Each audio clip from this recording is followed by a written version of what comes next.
萬灑熱淚益聖僧。公稿人黃德生。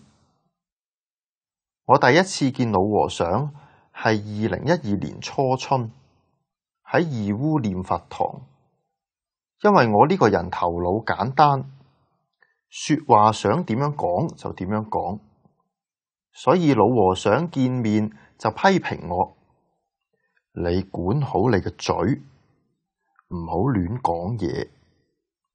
我聽咗之後，心裏面對老和尚感恩不盡啊！明白老和尚真係把我當做自己嘅孩子一樣看待，所以睇到我嘅錯誤就馬上指出嚟啦。我同老和尚喺埋一齊嘅時候，感覺自己就好似一個細路仔一樣，總係喺佢面前淘氣、調皮，總係淘氣咁一次次問佢：你見過阿彌陀佛未啊？佢有冇同你講過乜嘢說話啊？老和尚每次都講：老佛爺唔俾講啊！依家諗翻起嚟，老和尚幾乎一直冇對我講過乜嘢玄妙嘅說話，只係教我念佛，始終到底就係教我要老老實實咁好好念佛。2012年秋，喺義烏念佛堂，老和尚對我哋講：南洋人有福報，因為學佛人多，學佛人亦都有善根，因為冇善根念唔到佛。跟住老人家為我哋講咗《法華經》中一聲南無佛，加以成佛道嘅公案。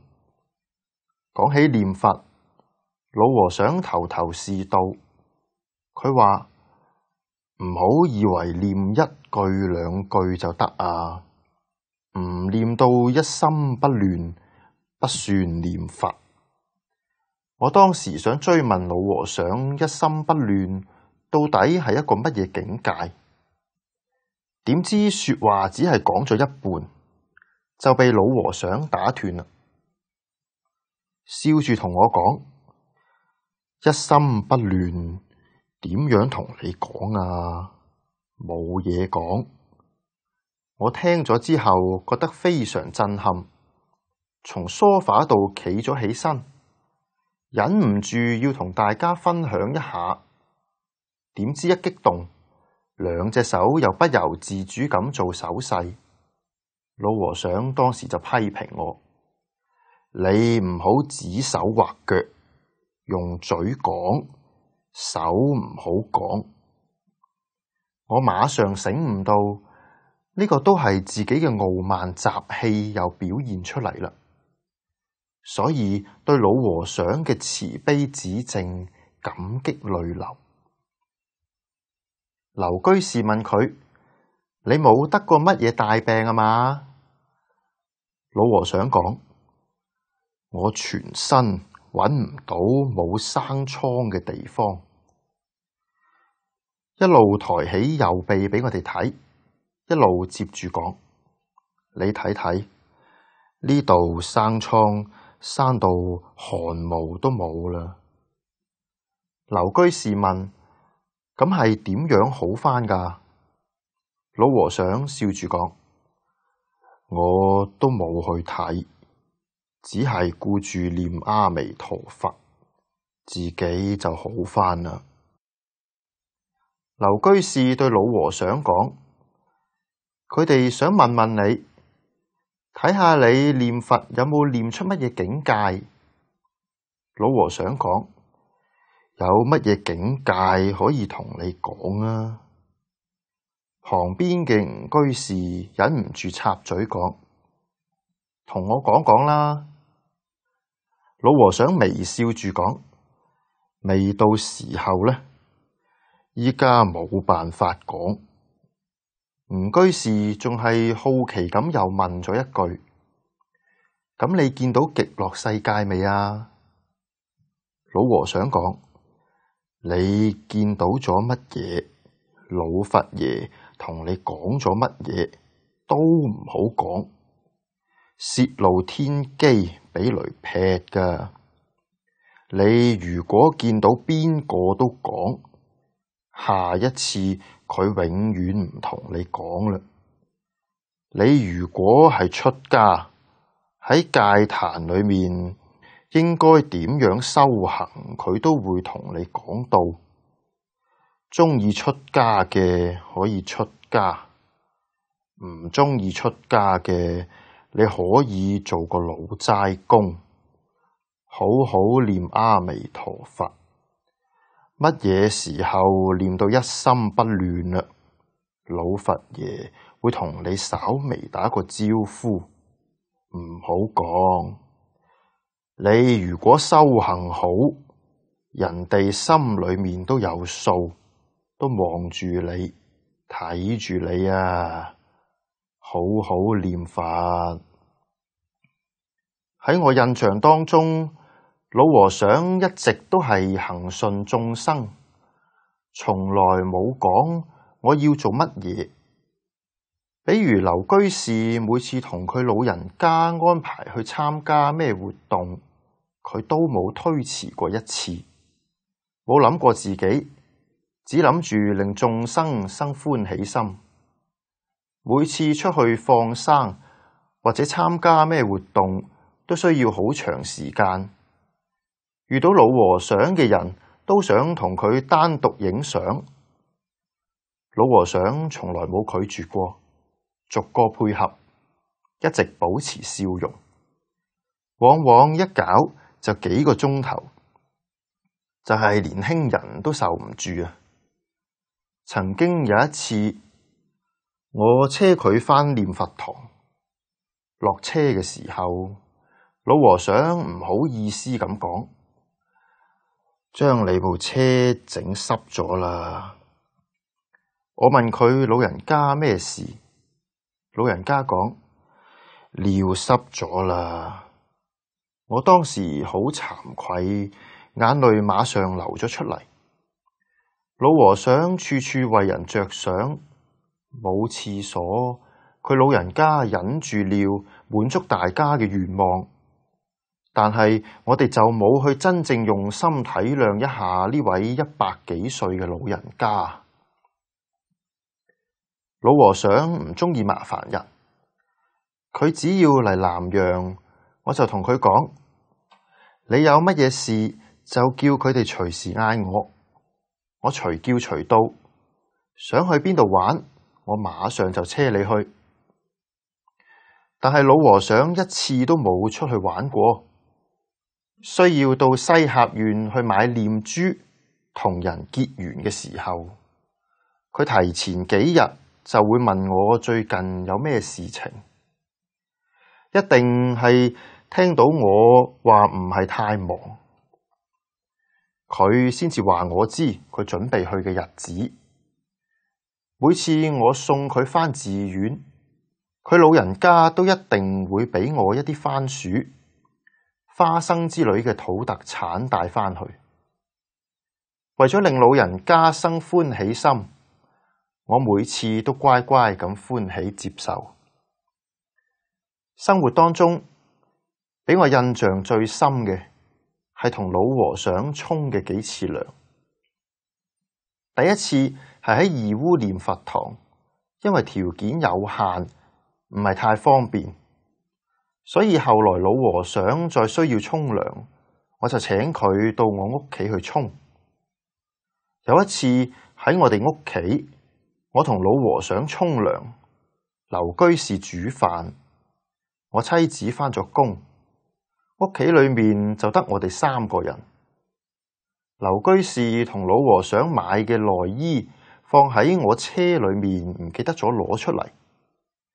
我同老人家沖完涼要換衣服嘅時候，突然諗起啦，就對佢講：你坐喺呢度等一陣先，我落去攞衣服俾你換。然後就急急忙忙落樓下，結果一唔小心就把門閂埋咗。閂埋之後，我心裏面馬上就反應過嚟啦，冇攞鎖匙，開唔到點算呢？我先落去將衣服攞咗上嚟，心諗嗌劉居士啦，但係心裏面又有個顧慮，怕佢唔清楚我喺邊一度嗌佢，就去開沖涼房嘅門。我着急咁去擰門嘅把手，結果門突一聲自己彈開咗。我當時激動得好緊要，心諗呢個一定係佛菩薩加持啊！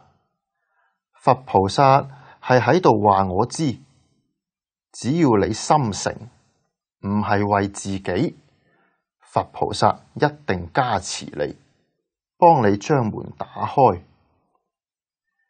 迷人口說，智者心行。老和尚嘅修行功夫唔係用嘴去講，人哋係真係做到，令善學嘅人自己去體會。老和尚住世嘅時候，我好慚愧冇從佢老人家身上學到更多嘅嘢。依家我每日都堅持念佛，反覆聽老法師講嘅大經解演義，每日都喺度檢查我自己，要求自己嘅每一點、每一滴都要向賢公老和尚學習。所以我對自己將來往生淨土充滿信心。阿彌陀佛。因緣生案，南無阿彌陀佛。呢篇係根據末學採訪黃德生居士嘅視頻整理而成。採訪中，黃居士曾幾度哽咽，佢直人直語，熱心熱腸，令末學甚為感動。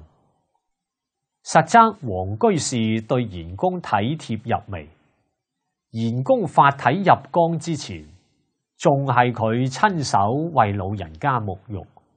相比之下，末學就深覺慚愧，自嘆不如啦。一分誠敬得一分利益。賢公生前最唔中意批評指責人哋。黃居士同賢公初次見面就能夠博得老人家直言規勸，必是其誠敬所感啦。荀子勸學中講，冇人啟問就教導人，叫做急躁；問一而答二，咁叫囉嗦。浮躁係錯誤嘅，囉嗦亦係錯誤嘅。君子答問應同回聲一般，不多不少，恰到好處。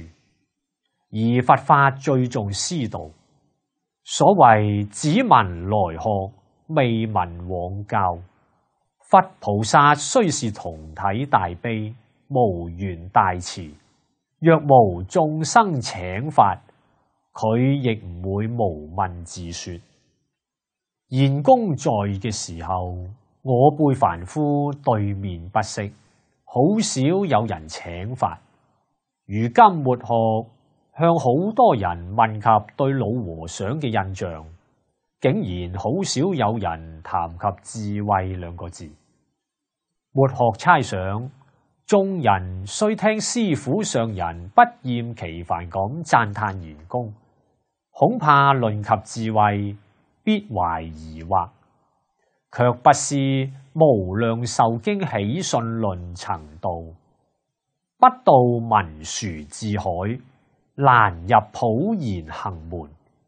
賢公若冇超人智慧，行持焉得如此圓滿？我今實言告語，此文所記答問，有賢公生前視頻可證，字字有據，絕無虛言。唯願狐疑者速斷狐疑，切望毀謗者立生懺悔。古城隍廟有傳統對聯曰：只是罵過度打過僧，就這般這般。若毀勝謗言，那還了得？不過吃口肉，喝口酒，便如此如此。倘壞心獨膽，怎麼樣兒？